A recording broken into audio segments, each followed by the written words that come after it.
Nice. Ya.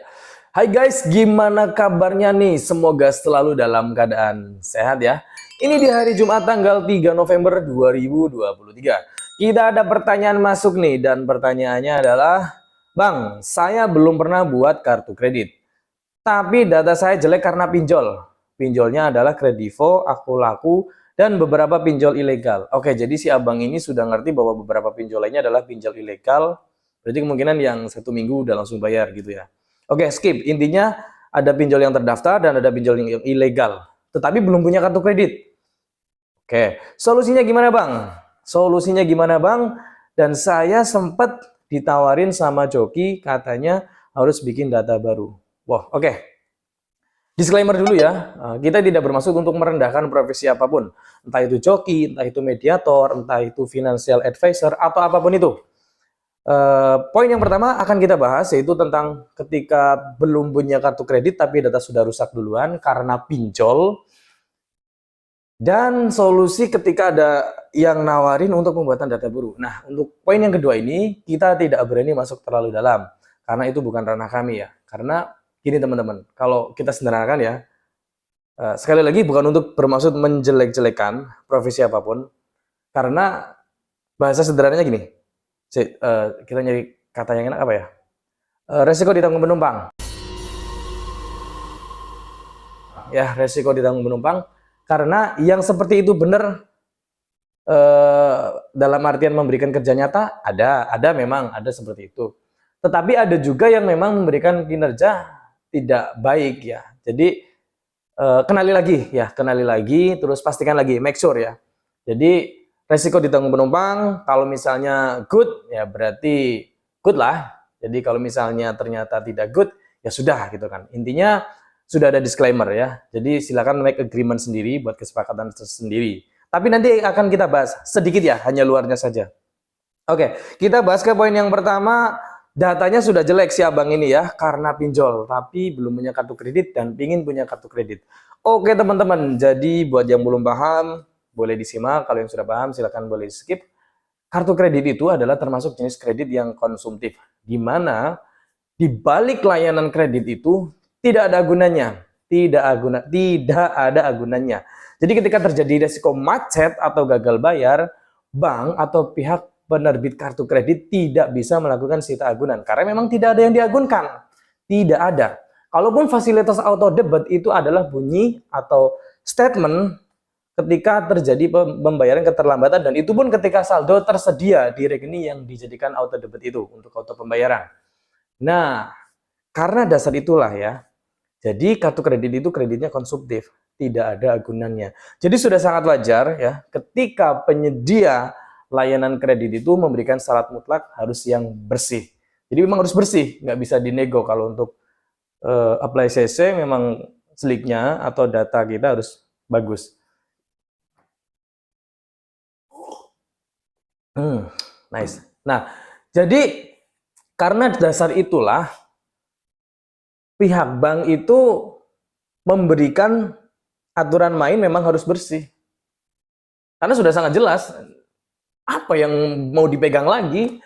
Jadi memang karena itu sudah pasti kreditnya konsumtif untuk pembelian barang, untuk pembelanjaan, di mana kredit yang seperti itu ketika dibandingkan dengan jenis kredit yang lain itu mempunyai tingkat atau resiko kemacetan yang jauh lebih besar. Dalam artian itu gampang macetnya, yaitu karena konsumtif, kemudian tidak ada agunannya. Jadi sudah sangat wajar ketika regulasinya adalah harus BI-nya bersih. Oke ya, jadi entah itu jeleknya karena pinjol, entah itu jeleknya karena kredit sejenis, atau bahkan karena kredit yang beragunan sekalipun, saya tetap tidak akan bisa ya. Jadi memang harus bersih. Nah, kalau pembahasannya adalah tapi itu jeleknya karena pinjol, gimana Bang? Dan disebutkan di statement abangnya ini adalah pinjolnya Kredivo sama Aku Laku dan beberapa pinjol ilegal lainnya. Nah, ketika pinjolnya itu adalah aktif dan terdaftar di OJK, secara otomatis juga nongol sliknya. Jadi tetap tidak bisa.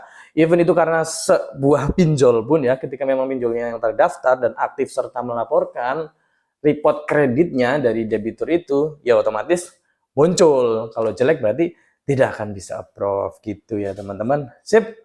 Nah, kalau mengenai opsi atau jasa pembuatan data baru, disclaimer ya, disclaimer. Kita ngambil bahasanya gimana ya? Itu mungkin bisa dilakukan oleh seorang pemain kredit. Ya, kali banyak kayak gitu aja. Tetapi kalau apakah itu menjadi solusi yang sah ya, ketika ditemukan sebuah investigasi atau turunnya RMU, nah itu ranahnya sudah lain. Jadi teman-teman ketika mau menggunakan pola data yang seperti itu, disclaimer sekali lagi, bagi seorang credit player atau pemain kredit, itu menjadi opsi yang biasa atau biasa dilakukan. Tetapi ketika seorang pemula kemudian akan melakukan hal itu, silakan dipertimbangkan lagi ya tentang plus minusnya kepada yang menawarkan opsi itu. Jadi kalau mengenai ranah ya, mengenai ranah sudah pasti itu sudah dalam tanda kutip itu agak berat ke sana ya, ke sana kiri, hitam, hitam, hitam, kayak gitu ya. Jadi kalau pengkondisian sekedar minta bantuan teknis gitu ya ke kantor, kemudian mutasi masih oke. Tapi ketika sudah ranahnya adalah data baru ya teman-teman itu sudah masuk ke zona yang lain ya. Saya tidak bilang itu jelek, saya juga tidak bilang itu bagus. Silahkan kembali ke diri masing-masing. Kalau ditanya pernah nggak bang ada yang berhasil? Ada, banyak yang bilang berhasil, banyak. Kalau yang bilang bang kena zong nggak? Banyak, ada juga ya kena zong. Jadi makanya kalimat di depan tadi adalah risiko ditanggung penumpang. Sip ya. Jadi seperti itu. Kalau untuk kartu kredit memang diharuskan BI-nya bersih karena tidak ada agunan dan itu jenis kredit konsumtif yang dimana tingkat resikonya itu lumayan tinggi. Jadi memang berpotensi buat macetnya itu ada dan bank itu ngerti ini bakal macet. Makanya ini harus yang orang kredibel, intinya seperti itu. Wis intinya kayak gitulah ya bahasa teknis. Jadi kalau mau apply CC memang BI-nya harus bagus. Jadi kalau sudah terlanjur, nih ini kan si case-nya adalah jeleknya hanya di Kredivo sama aku laku, ya beresin aja dua ini. Beresin aja dua ini kalau mau jalur lurus. Kemudian untuk ilegalnya karena itu tidak terdaftar di Slik ya bisa di skip dulu, kemudian nanti setelah bersih apply CC-nya. Ya, kalau abang mau mengambil opsi untuk data baru, ya silakan boleh dicoba ya. Cuman disclaimer-nya tetap dipakai. Sip, thanks for watching, semoga bermanfaat. Selalu hati-hati dalam melangkah, pergunakan data dan uang dengan bijak. Thanks for watching, see you on the next video. Bye.